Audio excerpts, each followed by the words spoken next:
Have you ever wondered who the real power behind the thrones in medieval India might have been? As we traverse the timeline of history, we often come across mighty kings, valiant warriors, and shrewd politicians. But have you ever paused to consider the women behind these men? In the medieval period of India, a time often painted with the broad strokes of patriarchy, there existed a cadre of women who wielded significant influence and power. These were the queens, the consorts to the kings. Yet, their stories are often shrouded, hidden behind the curtains of time. In the rich tapestry of Indian history, queens played roles far beyond the traditional expectations of a royal consort. They were not merely the wives of monarchs or the mothers of future kings, they were diplomats, strategists, patrons of arts, and sometimes even warriors. Their roles were as diverse as they were compelling, and their influence reached far beyond the ornate walls of their palaces. While the kings ruled the land, the queens often ruled the kings, subtly steering the course of kingdoms and dynasties. They were the unseen power behind the thrones, the silent whisper in the king's ear, the soft hand that shaped the hard steel of history. Their power was not always visible, but it was always present, like the quiet undercurrent that directs the river's flow. But who were these women? What stories do they have to tell us? How did they navigate the turbulent waters of medieval politics, maneuvering through a world dominated by men?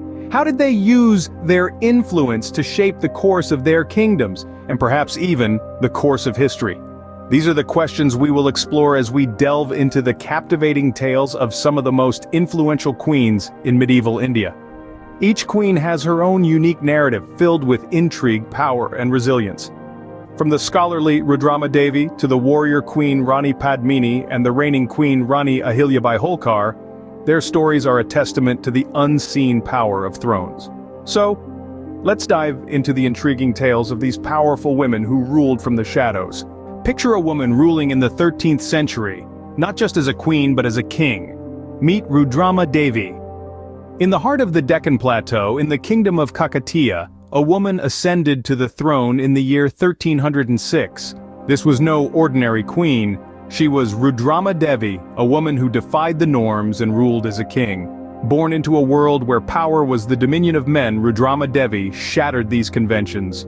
Her father, King Ganapati Deva, had no male heirs, so he did the unthinkable. He appointed Rudrama as his successor. She was just 14. In a kingdom fraught with male chauvinism, Rudrama Devi's ascension to the throne was met with resistance. But she was not to be deterred. She adopted the title Rudradeva Maharaja, declaring herself not just a queen, but a king. She even began to dress in male attire, fully embracing her role as a monarch. Her reign was marked by wisdom and courage. She was a fair and just ruler, bringing prosperity to her kingdom. She implemented land reforms, encouraged trade, and promoted agriculture. Her rule was one of peace and prosperity, a golden era for the Kakatiya kingdom. But her contributions were not limited to politics and economy.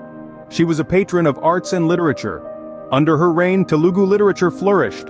She commissioned the creation of the famous Warangal Fort, a masterpiece of Kakatiya architecture that still stands today, a testament to her vision and aesthetic sensibilities.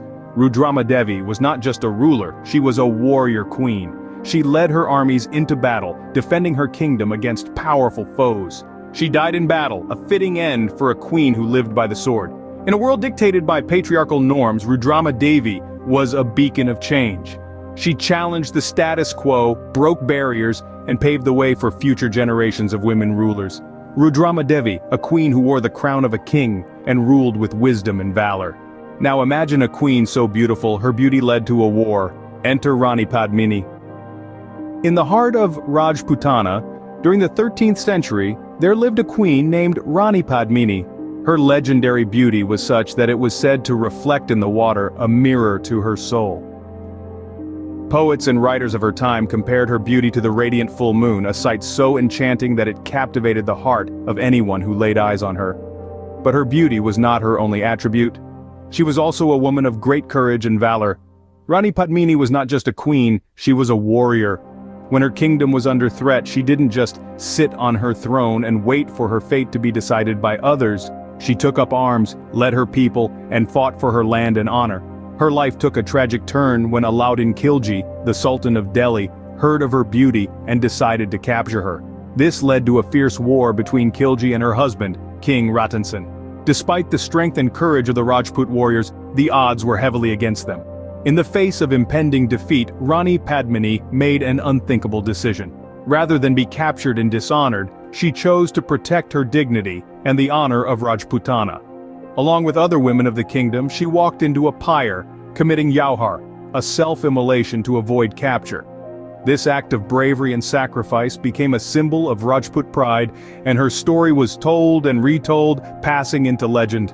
Rani Padmini's tale is a powerful one, a story of beauty, courage, and sacrifice. Her life is a testament to the fierce spirit of the Rajput women, their honor, and their indomitable will. It's a story that echoes through the corridors of time, reminding us of the valor of a queen who chose death over dishonor. Rani Padmini, a queen whose beauty and bravery became the stuff of legends. Consider a woman who ruled not just a kingdom, but the hearts of her people. We present Rani Ahilyabai Holkar.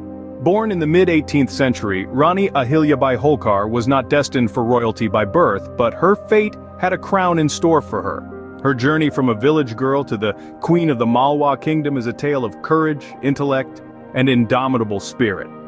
It is the story of a woman who defied the norms of her time to become one of the most celebrated queens in Indian history. Rani Ahilyabai ascended the throne following the tragic demise of her husband, Khandarao Holkar. But her reign was anything but a mere transition of power.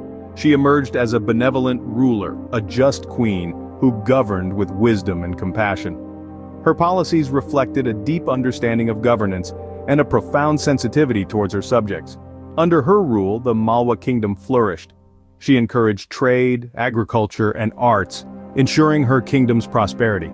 But her reign wasn't just about economic progress. Rani Ahilyabai was a devout woman, and she used her position to promote spirituality and religious tolerance. She built temples and dharamshalas, not just in her kingdom but across the country, from Varanasi to Ramaswaram, from Dwarka to Gangotri. Despite being a queen, Rani Ahilyabai never lost touch with the common people. She was known to personally attend to the grievances of her subjects, often holding court under a tree in her palace's courtyard. This approachable nature endeared her to her people, and even today, she's remembered with love and respect. Her reign may have ended with her in 1795, but her legacy lives on. Rani Ahilyabai Holkar's rule serves as a beacon, a testament to the power of benevolent leadership. She was a queen who truly understood her people, who worked tirelessly for their welfare, and who ruled not by fear but by love. Rani Ahilyabai Holkar, a queen who reigned supreme not only over her kingdom but also over the hearts of her people. So, who were these women who wielded such power and influence in medieval India? Let's briefly revisit the lives of these formidable queens who had an indelible impact on their kingdoms and beyond.